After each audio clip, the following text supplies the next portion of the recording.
आमची कृपा मागायची नसते, ती अनुभवायची असते. अरे एक वेळच्या अन्नाची भ्रांत असताना 2 वेळचं अन्न मिळणं ही सुद्धा आमची कृपाच आहे. कोसळलेल्या दुःखरूपी डोंगराला पेलण्याची ताकद निर्माण होणं ही सुद्धा आमची कृपाच आहे.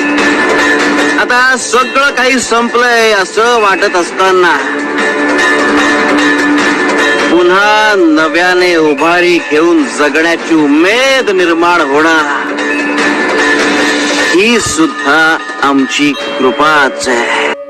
सागर कधीही पाण्यासाठी भिक्षा मागत नाही, तरी तो सदैव पाण्यानं भरलेला असतो. त्याचप्रमाणे आपण जर स्वतःमध्ये पात्रता निर्माण केली तर संपदा चालून येत असते.